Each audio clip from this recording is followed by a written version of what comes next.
You're listening to the Holistic Spaces podcast brought to you by Mindful Design Feng Shui School. Episode 93, Feng Shui FAQ. Welcome to episode 93 of the Holistic Spaces podcast, where we hope to inspire, educate, and empower you to create your own holistic spaces that nurture and resonate with you. Laura Morris and Angie Cho are the founders of the Mindful Design Feng Shui School. We teach and provide guidance on how to shift your energy, revitalize your living spaces, and more with the ancient practice of Feng Shui. Mindful Design School is our school, and we teach Feng Shui courses and certifications. Be sure to check us out at mindfuldesignschool.com. In fact, Laura is going to tell us about the info sessions that we have coming up for the certification program. Yes, we are starting our next certification program at the end of September, and we are running 4 info sessions, mostly in September. I think it's pretty much all, maybe late August or throughout September. If you go to mindfuldesignschool.com, there is a button. It says info session, or you can go to mindfuldesigntraining.com and sign up there. They are free. And what we do is it's live. We always do it live just because it's much easier and we can actually answer questions about the certification program. And we'll go through our own stories. We talk about what Feng Shui is on a very basic level and why it's so powerful. We'll talk about the program. We break it down by module. And so you find out everything that we cover. Well, obviously top line, we're just going to go through each of the modules for the entire 100+ hour mentorship program. And yeah, just so you know, for those that are thinking about studying Feng Shui deeper, our program is completely live and online.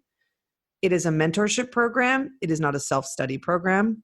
It is 100+ hours. You will be basically staring at us a lot on a screen and your classmates, but it's fantastic. So if you want to get more info on that, go to mindfuldesigntraining.com or go to our website and then sign up. And hopefully we'll see you on one of the info sessions. Yeah. And if you're just interested in getting some of your own personal Feng Shui questions answered, you can sign up for a one-on-one consultation with Laura or myself or with one of our students. So if you go to our website, mindfuldesignschool.com/consultants, we love to highlight our graduates. They're so wonderful. And Laura and I also do one-on-one consultations, but we recommend our students are really great, our graduates. And then also we have a practical Feng Shui course. So that's a monthly workshop we have at the moment, and that may change, but for now it's doing good. And you can actually submit your floor plan and get a couple questions, 1 or 2 questions answered, personal questions. So if you find that you're really intrigued by Feng Shui, especially listening to the podcast and you've read lots of books, be sure to check us out. Check that out. And I would say it's a workshop. It's a 2-hour live workshop. So it's perfect for if you just want to do more personal stuff as opposed to really diving into the full. Totally different. They're just both totally different. So for those that have heard us talk about the Bagua, part of what we do in the practical Feng Shui is we actually lay the Bagua on one of your floor plans, so the floor plan you submit. So, which is pretty cool. Yeah. And the other cool thing is you actually get to see a bunch, like a dozen or more other floor plans and other questions, and just people love it. Like people have actually been coming back month after month, which I'm surprised at, but that's cool. We love it. Yeah. So the topic of this podcast, this episode, is Feng Shui frequently asked questions. So I'm going to ask some of the questions, Laura and I together will answer them. So you ready to go? Yeah, let's do this. Okay. Shoot. All right. Number 1, how is a Feng Shui reading done? Ooh. I would say first, I will qualify it and say there are many schools of Feng Shui, and many different ways to practice Feng Shui. So you will have a different experience depending on the approach and the perspective that your practitioner studies and uses. So for me and for again, each practitioner is slightly different, but a reading would be where you work one-on-one with a client. The client could be residential or it could be a business.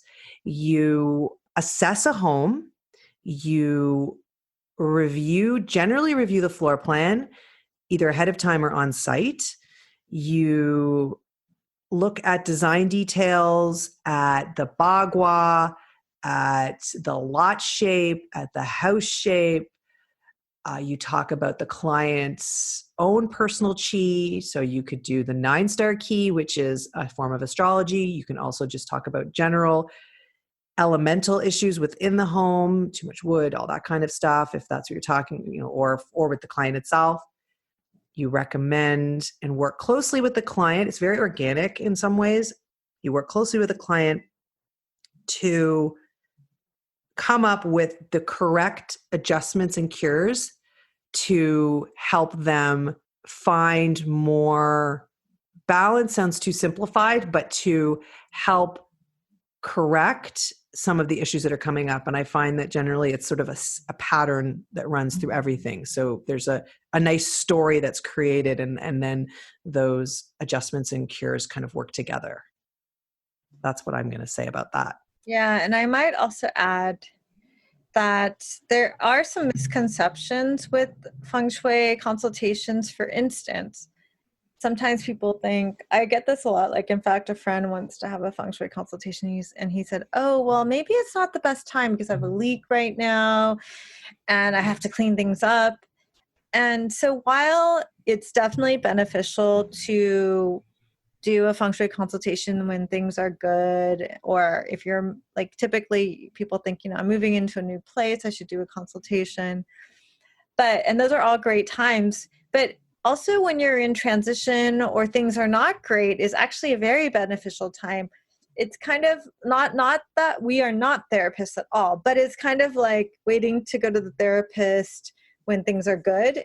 Mm-hmm. And you can go to the therapist when things are good. It's actually more beneficial, like with this friend, to look at what's going on with the leak, what's going on with this, and what's going on with that to improve your space. You don't have to have everything perfect. Exactly. Yeah. We often get, I have to declutter, I have to get organized, I have to get everything. It's actually better for us to see how you live, because we're not trying to change. We're not judging you. We don't judge. Okay, good. We did number one. Cha-ching. Okay. Number one down. Okay. What direction should my head be facing? No. Okay. Well, that is a common question for a Compass School practitioner that could answer that. So this comes back to that there are different schools, many different perspectives and schools of Feng Shui. We practice the school that is called Black Sect, where we don't use the best directions. There is a school that practices that. So there are directions that you would use in certain circumstances in your life.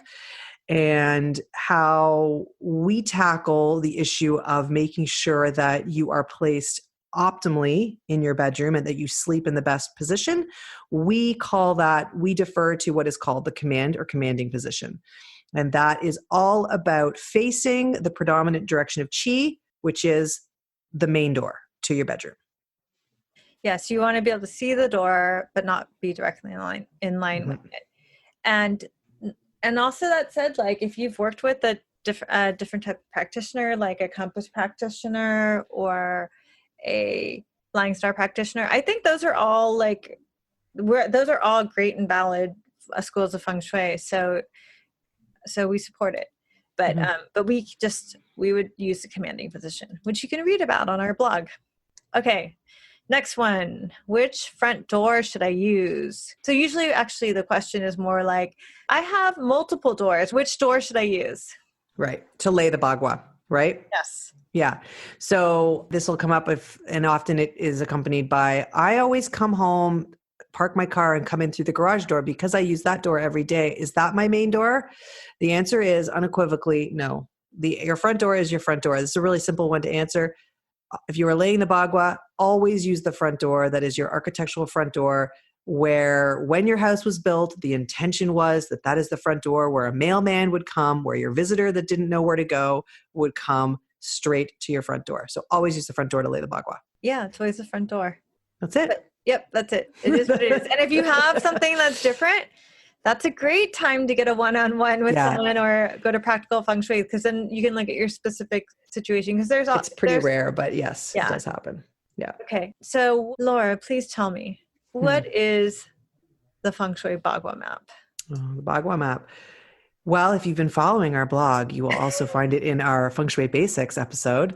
But the Bagua is one of the methods and tools that Feng Shui practitioners use to review and map a space.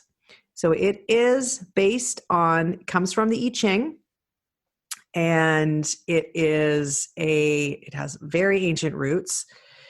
It has shifted forms over the centuries, and now we use it in the form where it is laid out into, it's always been 9 areas, but it's 8 guas, 1 in the center, so 9 areas total. You spread it out equidistant so that all of the areas are uniform across anything, a house, a lot, a face, a car, it doesn't matter. You can use it for anything. It's basically to, for lack of a better way to say this, energetically map a space so that you can see how a home, room, lot, how you would break it up so that you can reflect different aspects of your life, which are the guas. And the guas are just like, that's a whole discussion just on the guas alone, but really it's a map that we sort of look at and go, oh, so that's the area that we would focus on for, could be the father, or it could be, helpful people, or it could be new beginnings, or it could be wealth. And there is an area of the map or an area of the Bagua to represent everything that happens in your life. And if it falls outside of that, then you go to the center, but that's another discussion.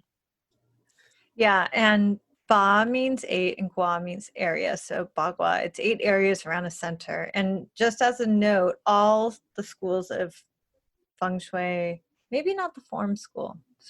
I think all the schools of feng shui use the Bagua. And the Bagua is the same. It's just the application is different. How it's applied, how it's laid down, is different. Okay, next. Oh, wait. And then we'll also tell them about our downloadable Bagua. Yes, so we'll put it in the show notes too. If you go to mindfuldesignschool.com, click on blog, you'll see a little square on the top right-hand corner, and if you're on your phone, you'll see it there. And it is a downloadable PDF that will walk you through how to use the Bagua, how to apply the Bagua. Very basic. Okay, and last but not least, and Laura actually was saying before we started recording that this might have to be a 2-episode or more thing, but last but not least, Laura, what's the deal with bathrooms? Get rid of them. If you have a bathroom, get rid of it. So bad. No, so obviously bathrooms are required. You have to have a bathroom. It has to go somewhere. So it's going to end up being somewhere in your house. Yes, there are better places than other places to place it, but you have to work with what you have. So bathrooms are different than, Angie, you can speak to this. So I'm going to leave that point for you because you're really good at describing that, because that's one of our teachers, Barry, had always said when he described it. So I'm going to leave that for you to talk about what bathrooms used to be like. So the history behind a bathroom, but overall, yes, there's draining energy. Water goes out, water is flushed. It's, obviously things are being rid, the body's being rid. It's not a symbolically positive place in many ways, but what you do with it in terms of how you design it, how you take care of it, how you correct it, you basically can change, you can correct it. It doesn't ever have to be a problem. So, but yes, it does have water, lots of water. Water is representative resources and money, if you unpack it further. And yes, people connect it with flushing that away. So not ideal to have it in certain areas. But again, in the feng shui we practice, there's always ways to adjust and to correct. So don't freak out about having a bathroom in a certain area. There's things you can do. Yes. And so our teacher, one of our mentors, Barry Gordon, you should definitely check him out. He actually I did a couple of cool podcasts with him before Laura and I started the school. And so you can see those in the previous episodes. We did like a spooky feng shui or some like feng shui ghost thing. Anyway, so Barry would always say about bathrooms, which I also tell our students now, is that bathrooms should traditionally in China, and even like now, probably in China and in a lot of third world countries or developing countries, the bathroom is not the most pleasant room in the house. And in fact, when feng shui was developed, it was probably not in the house. And even now in developing countries, the latrine, they're far from where people live because it's a place for disposal, and it's not a healthy area to have near your home, and it's a breeding ground for diseases and illness. So there's a lot of negative connotation connected to an outhouse or a latrine or your bathroom. So that's part, you have to understand that's part of the story. And at the same time, there's a water element involved as well. So while bathrooms are still something to pay attention to, and especially like if you work with a consultant, they can start to see if it's something that needs to be corrected or not, or worked with. But in general, I would not get it. We all have to have a bathroom, so don't get freaked out by it. And if you work with a consultant, you can get it fixed. You can remedy it. But, also in Western society now, I will say my clients, because I'm an architect and I do renovations, spend the most money on the kitchen and the bathrooms, right? Mm-hmm. So it can also be a place now in Western life of rejuvenation, of support. Like my favorite thing to do is take a bath. So it can be kind of that draining energy, but could also be supportive energy. So this is where we have to Laura and I try to bring feng shui up to date and make it more modern so that it does embody the connection to the lineage and to the past, and acknowledging the culture where it comes from and where this comes from, and how a lot of these feng shui principles are embedded in our DNA from generations, and then also how we can shift the mindset and when it's appropriate. But that really takes a skilled practitioner. So that's the deal with bathrooms. Is that 5 questions? Yeah, we did 5 questions. Oh, look at that. And okay. Thank you for answering most of them. No worries. Next time we'll do it all. You can do it. Okay. So thank you so much for listening to this episode of the Holistic Spaces podcast. You can listen to our episodes on the 2nd and 4th Mondays of every month. And if you like our podcast, please share it with others and subscribe. You can always support the podcast by checking out our certification and mini courses like Practical Feng Shui. You can also find us on Patreon. If you'd like to explore the world of holistic spaces and mindful design on an even deeper level, please visit our website at mindfuldesignschool.com. And also holisticspaces.com has all the episodes as well. Thanks, and we'll see you soon.